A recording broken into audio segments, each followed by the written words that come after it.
say hello, and you are going to hear from him in this forum very, very soon. Churchill, come. This guy, I heard him. Put your hands together for him. I heard this guy speak.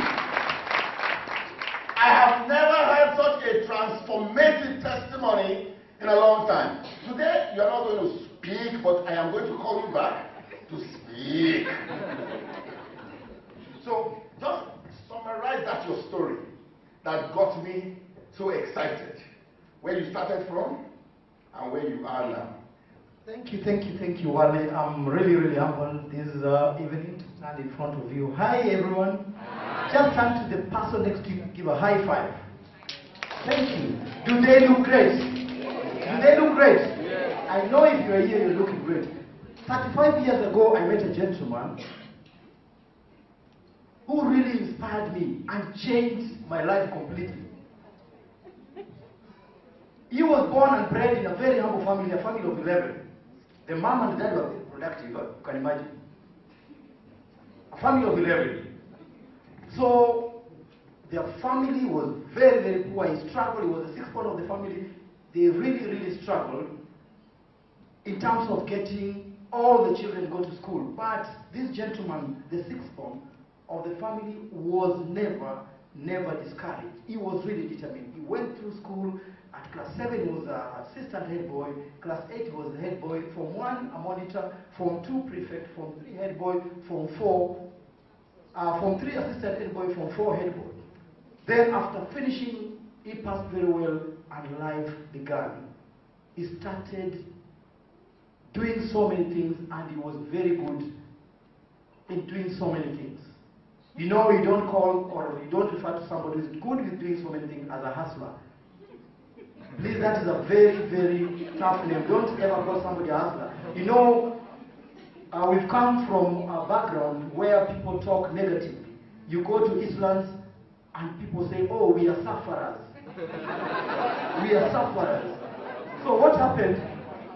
I'm rushing because of time. What happened? This gentleman really struggled. He started doing so many letters. He really admired banking. But he did not have papers because he did not go to college. So one single day, as he was seated at the frustration square, how many of us know frustration square?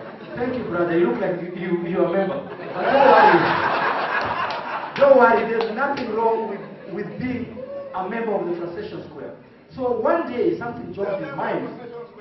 Frustration square is that roundabout next to Hilton, where each and every person who's frustrated in this life, husband and wife, you look for another husband and wife or partner so that you sit and compare notes. So what happened? He wrote a very powerful letter to the then managing director of Barclays Bank, Dr. Gareth George, and he wrote this handwritten letter. He told Dr. Gareth George, my name is so and so. My humble request is you read this letter till the end. And he wrote the way he was suffering and all that, and he was almost giving up. And the letter reached Dr. Gareth George, and Dr. Gareth George replied to him, regretting that there was restructuring that was being done in Barclays Bank. But in case of anything, he will be considered. That really boosted this gentleman's morale. He wrote back again to Dr. Gareth George. Thanks so much, sir. You've taken time out of your busy schedule to write to me. Many a times I've done applications that have gone unanswered. My last and humble request is that you give me any job that is there, but this time is specified and say, be it a cleaner or a messenger. And Dr. Gareth George was very furious. Who is this writing letters left, right, and center? So he was asked to come on one Monday morning at 8 a.m. The gentleman was there at 6:45, and he saw Dr. Gareth George walk in the office by 7 a.m. So Dr. Gareth George did what he was doing, and at 7:45, Dr. Gareth George asked the secretary, the gentleman who was writing letters to me, was he serious? And the lady told Dr. Gareth George, is that gentleman who was seated there. Dr. Gareth George expected to see a very huge Wale Kenyan, a very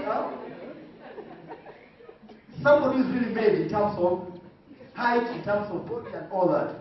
But Dr. Gareth George saw this gentleman. that is standing here. And I was given a contract for 1 month as a cleaner in the bank. And all the rest is history. I started in the banking industry as a cleaner, and in 1 month's time, I got a promotion to become a senior cleaner. Isn't that amazing? Guys, I've written a book titled From Hawker to Banker. It was in the newspaper.